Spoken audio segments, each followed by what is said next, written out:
watching and those in attendance. This is our 6th weekly meeting here for the 61 project. Progress is being made here. It looks like the weather's finally broke here and starting to forecast more what summer should be in Minnesota.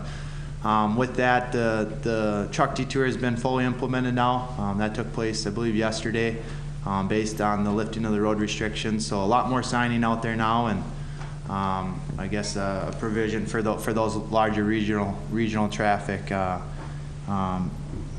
Beyond that,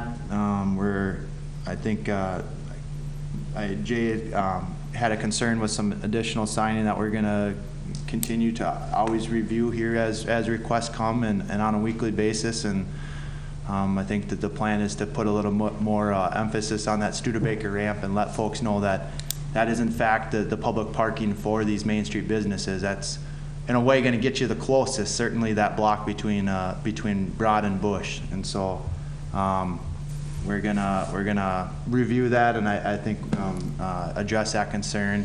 Yeah, we had a concern from a business right there on that first block between East Avenue and Bush Street, and trying to get their customers to understand that Studebaker ramp is open for them and they can walk from there up to the sidewalk, which is open. So we thought, well, why not put something on East Avenue that directs people for the Main Street businesses to turn in there, use that parking ramp, and get to those businesses on the south side of Main Street. So that made sense. We're getting the sign ordered this week, and we'll get it placed on East Avenue. So, all right, thank you, Jay. And another item to note, and to kind of to reiterate my mentioning of that, we haven't forgot about stage 1. The rest of the no parking signing and the temporary signing we installed last winter got now changed over and installed on the light poles like was intended to.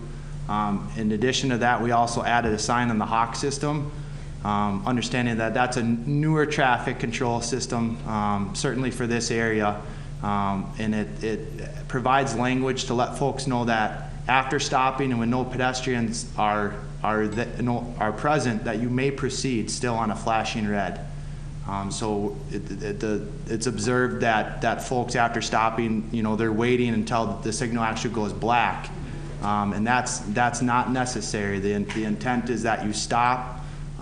You always stop, and then when the pedestrian's cleared your lane, you're able to proceed, even if that's still flashing. So we worked with MnDOT, and they're reviewing this as well as these systems get installed, and so a lot of emphasis was placed on the wording, and so this sign was installed for each lanes yesterday, and so hopefully that will only help further educate and provide better guidance, I guess. Yeah. So. Yep. So I think those were the real big updates. This is our first week of meeting prior to going live here, so I think we have a real good handle on scheduling things. So with that, I'll turn it over to Ryan, and he can give us our schedule expectation here for the coming week at least. So. Sure, thanks, Corey. All right, so the sanitary sewer, we're working on bringing that from Potter up to Plum Street. That's our work that we're doing right now. Next thing we're going to do is step back, grab the water, bring that from Potter up to Plum, and also work the storm sewer in the Potter Street intersection. With all that work there, we get that done in the next probably 2 weeks. Then that will allow us to close Plum, open Bush up, and that'll probably happen May 2nd. It might happen as early as April 29th, if anything goes our way. Of course, we got road restoration happening out there as it becomes available. We've restored pretty much from Bush to Broad. We're still working that a little bit today. And then we've got, of course, the electricians putting in the permanent traffic signals and the lighting system as we go as well. So basically the next 2.5 weeks are going to be a lot of utility work. And then probably the next 3 weeks will be a lot of road work, and we'll be making the flip. All right, thank you, Ryan. So as Ryan mentioned there, no traffic changes this week expected. I think we're going to take it literally week by week here. But late next week, if things go really well, or early the week following, we'll be looking at making a substantial traffic shift in the standpoint of closing Plum in order to complete that utility work in Plum. And so need to review that a little bit more. The truck detour is gonna make that certainly less painful, closing Plum, but we do understand the multiple highways, state highway intersection. So we're gonna review that further here. And so we'll have a consistent message to deliver at this meeting next week as far as what that really looks like traffic control wise.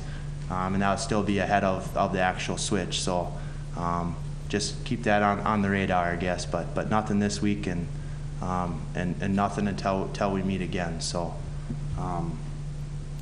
with that, I don't really have a whole ton else to add unless Jay or Ron, if I'm missing something or forgetting something. I just want to talk a little bit about the utility work last week between Bush and Plum Street, and working with the businesses, having to take sidewalk panels out to get services stubbed in and all that work. Appreciate kind of concentrating on that and getting those sidewalks back open again. Granted, they're gravel, but now we got walkways open in front of those businesses, and really want to say thank you to the businesses who were really good to work with, understand directing people to their back doors. And I mean, it was painful. We were right in front of there. We had deep holes, and I think Josh and Jared can speak to this as well, but the business owners were very cooperative, and we're kind of dreading having to close those front doors down, but we got in there, got the work done. Meyer did a good job on staying on top of it and getting them back open again. So just wanted to say thanks for the work and thanks for the understanding out there. No, very good point, Jay. Appreciate that. Yeah, I don't have anything really to add either, other than Plum Street being closed in a couple weeks or so. So next week we'll be talking more about that, 'cause that'll be a big change when the Plum Street intersection gets shut down. Right. But that's still a couple weeks out the way it looks. How long do you feel Plum will be closed down for? So the question is, how long will Plum be closed when we do close it? Ryan, you got a kind of an idea on that? Yeah, it'll be closed,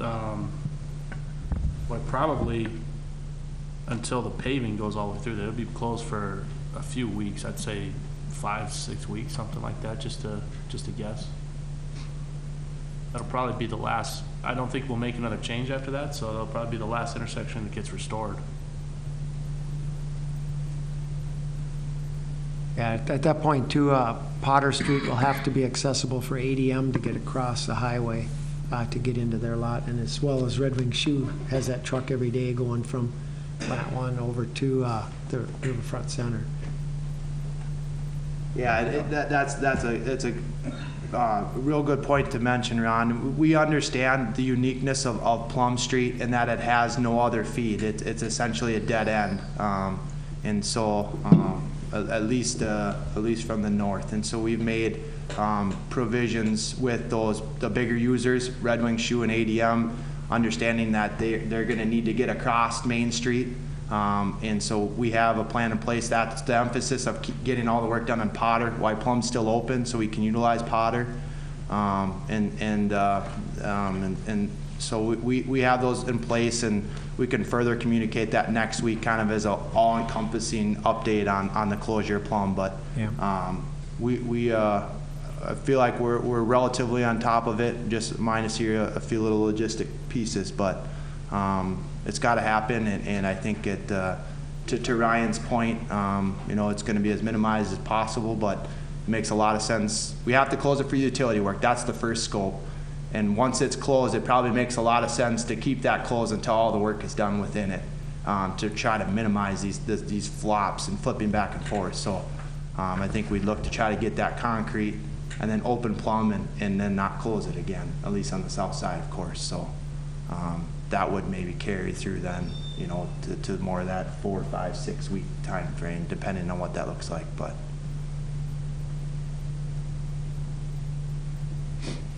so with that, are there any questions at all that anyone has, or concerns? Any additional, I guess? So.